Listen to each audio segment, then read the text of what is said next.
Vipin Jha sir हमारे साथ हैं, देख सकते हैं आप स्क्रीन पे हमारे साथ हैं और हम अब इनसे बात करेंगे देसी मुर्गा पालन, देसी मुर्गियों के पालन में क्या बेनिफिट है, क्या फ़ायदा है, ये हम इनसे जानने की कोशिश करेंगे। सर एक बार फिर से आपका स्वागत है हमारे यूट्यूब चैनल पे। बहुत बहुत स्वागत है आपका भी।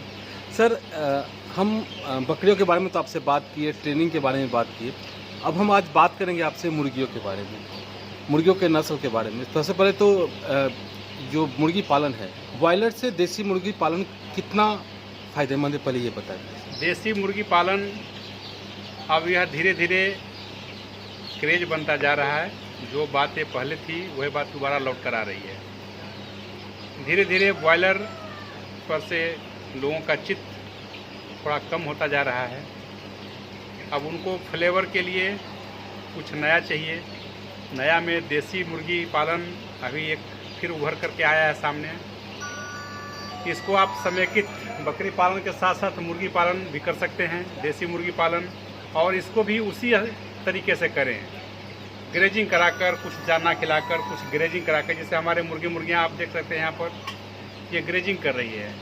जिस प्रकार मैं बकरियों के लिए आवास बनाया हूँ चरने के लिए, उसी प्रकार इन मुर्गियों का भी आवास मैंने आवास के बाहर एक खुला फील्ड दे दिया है जिसमें वो चरती हैं।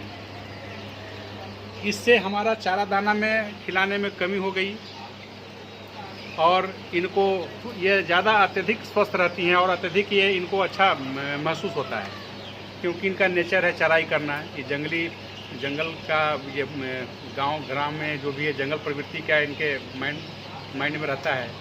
चरने से ये ज़्यादा संतुष्ट रहती हैं और ऑर्गेनिक तरीके से फार्म करने से इसका फ्लेवर, इसका जो मटन का जो टेस्ट है उसमें भी बदलाव आ जाता है। लोग इसको अधिक लाइक भी करते हैं। किसान के लिए अत्यधिक फायदेमंद साबित हो रहे हैं। इसी विधि से, जिस विधि से बकरी पालन करते हैं, उसी विधि से देसी मुर्गी का भी किसान पालन करें तो उनको लाभ अधिक होगा। दूसरे अर्थों में आप ये देख लीजिए कि बॉयलर को वह तैयार हो जाने के बाद उसको विपणन करने के लिए एक बड़ी समस्या होती है। आप जैसे भी हो, नगद हो या उधार हो, मार्केट में आपको वह टाइम 1 महीने 35 दिन हो जाने के बाद उसको किसी भी तरह से उसको बिक्री करना ही करना है आपको। वैसी समस्याएं देसी मुर्गियों में नहीं आती हैं। इनका 1 किलो वज़न 900 ग्राम से 1 किलो वज़न के होने के बाद इसकी मार्केटिंग शुरू हो जाती है।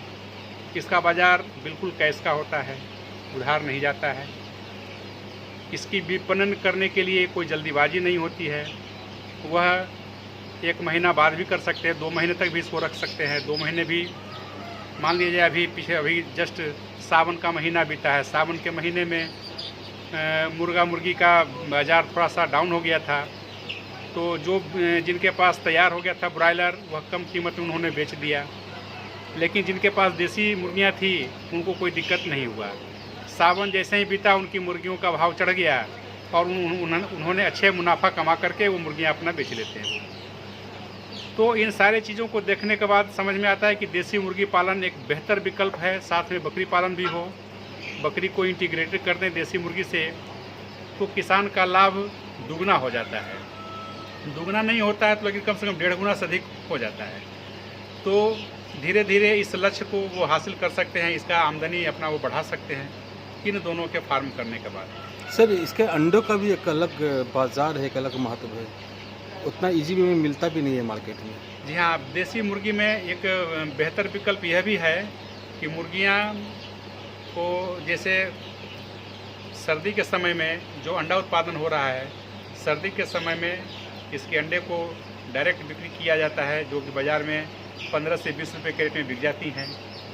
जैसे ही होली के बाद, मार्च के बाद अंडों की बिक्री की थोड़ी कम हो जाती है, तो उस समय से हम लोगों ने एक प्रशिक्षण के माध्यम से किसानों को ये जानकारी देता हूँ मैं कि आप मार्च के बाद मुर्गी के जो अंडे होते हैं, इस अंडे से आप चूजे निकाल लें और पूरे गर्मी में उसके चूजे से निकाल कर मुर्गी को आप संख्या जितनी बढ़ाना हो, पूरी गर्मी भादो आश्विन दुर्गा पूजा तक आप बढ़ा लें।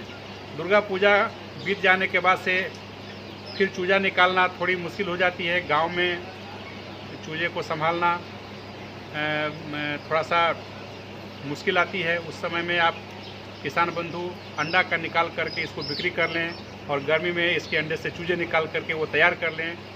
ऐसा इस विधि से वह कार्य को करते हैं तो उनको मुनाफा अत्यधिक होगा। सर पिछले जहाँ तक मुझे जानकारी है क्या 20-22 साल से इस काम को कर रहे हैं? जी, मैं 2000 से इस काम को कर रहा हूँ, जो अभी 22 साल के लगभग होने को 22 साल पूरा हो गया है। और अब मैं एक समाज का सेवा भी कर रहा हूँ कि चलिए किसान लोग कुछ हमारे संस्थान से भी सहयोग मिल रहा है वैज्ञानिकों का, इन लोगों के माध्यम से अब सेवा का कार्य कर रहा हूँ।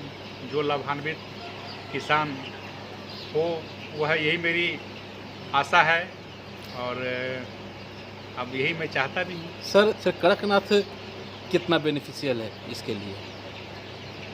देखिए, जो जिस सिस्टम से मैंने आपको भी बताया, इस सिस्टम से आप कोई भी काम को करते हैं तो वह बेनिफिशियल होता है। अब पूर्ण रूपेण इसको हम दाना खिला करके पालन करेंगे तो वहाँ पर वो थोड़ा घाटे का सौदा, क्योंकि इसकी रेट तो बाज़ार में फिक्स है। किसान अपने फसल जो उत्पादन करता है उसको अच्छे कीमत पर बिके, यह उसकी आशाएं होती है।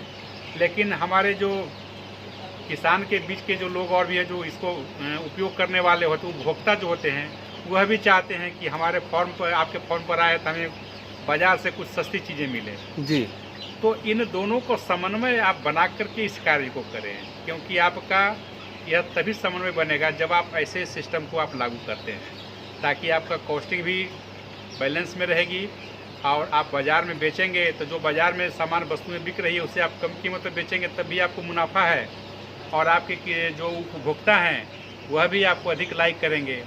तो ऐसा समन्वय बनाने की ज़रूरत है। यह सब तकनीक उनको समझना होगा, जानकारी रखना होगा। इस जानकारी को रख के कार्य करेंगे तो अच्छा रहेगा। क्या सर सरकारी अनुदान भी इसमें देसी मुर्गी में मिलता है? देसी मुर्गी में सरकारी अनुदान नहीं है और मैं एक युवा किसान बंधु से मैं एक चीज़ कहना चाहूँगा कि कार्य करने के लिए पूंजी का समस्या नहीं आती है।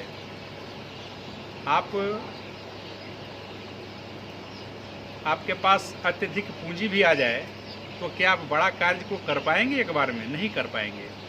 हकीकत को पहले आप पहचानें। आपको शुरुआत करने के लिए थोड़े से मुर्गी, थोड़े से बकरी की आवश्यकता होती है। उसके लिए आप किसी पर आश्रित न हों। सरकार आपको तभी मदद करेगी जब आप इस कार्य को करने में अपनी दक्षता को साबित करेंगे।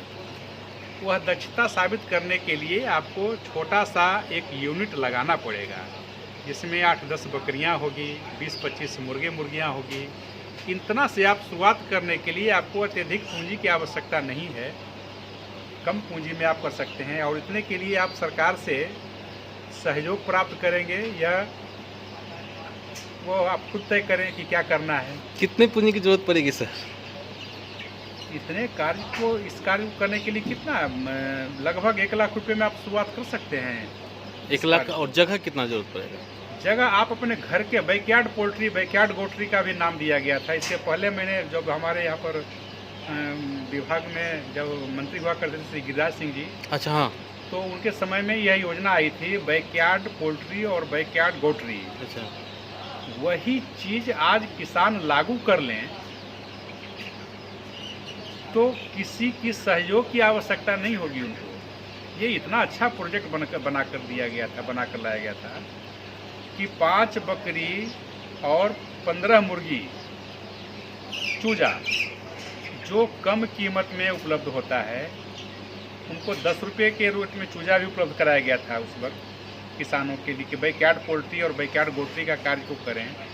और 20-25 हज़ार रुपये में शुरू हो जाता था उस वक्त। अभी थोड़ा सा बढ़ गया है, कॉस्टिंग बढ़ गई है और उसमें कुछ सिस्टम में भी कुछ परिवर्तन करके इस कार्य को करें, क्योंकि उस वक्त छोटे छोटे का बात हो रही थी, उसमें कम पूंजी लगता था।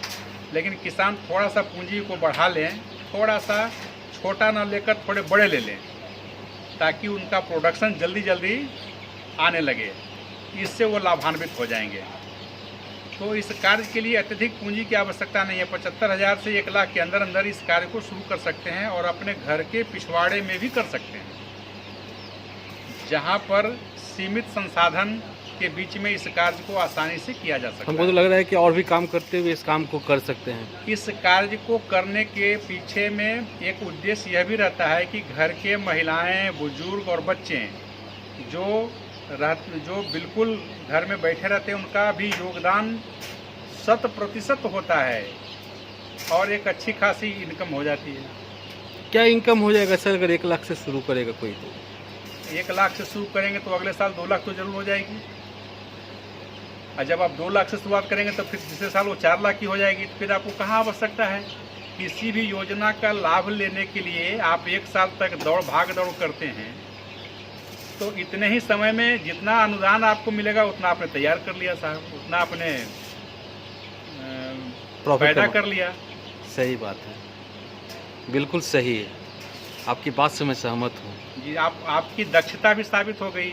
जब आप दक्ष हो गए तब सरकार कहती है अब 2 लाख नहीं, अब आप 4 लाख ले लो, वो खुद बुला के देती है। वो खुद बुला कर दे। लेकिन आप जब प्रत्यक्ष होगा तो प्रमाण की आवश्यकता नहीं है। बिल्कुल, प्रत्यक्ष को प्रमाण की जरूरत नहीं है। प्रमाण की जरूरत नहीं है, तो आपको उस कार्य को करके दिखाना तो होगा। आप अपने पदाधिकारी, अधिकारी जो भी वहाँ के हैं उनको आप संज्ञान में लीजिए, उनको आप बताइए कि देखिए सर मैं इतने दिनों से कर रहा हूँ, ये मेरी इतने दिनों में यह मेरा बढ़ करके आया है, आप सहयोग देंगे तो इसको मैं बढ़ा करके यहाँ से वहाँ ले जाऊँगा। वह भी चाहते हैं कि वैसा जो कामकाजी, जो कार्यरत जो युवा हैं, जो कार्य करने वाले हैं, वो उभर कर सामने आए। उनको मदद के लिए तो सब लोग तैयार हैं। अब जो व्यक्ति इस कार्य को सिर्फ लाभ लेने के लिए इस कार्य को योजना पर अप्लाई करेंगे, आवेदन करते हैं, तो मिलता है और समझ में भी तो आ ही जाता है। अधिकार लोग ऐसा तो नहीं कि नहीं समझते हैं कि करने वाला कौन है और नहीं करने वाला कौन है। जी हाँ, तो इसलिए मेरा कहना होगा कि बड़ा से न सोचें, शुरुआत में छोटे से सोच करें, छोटा सोच को बड़ा करें। सावधानियां भी कुछ बरतनी होगी सर इस सब के लिए?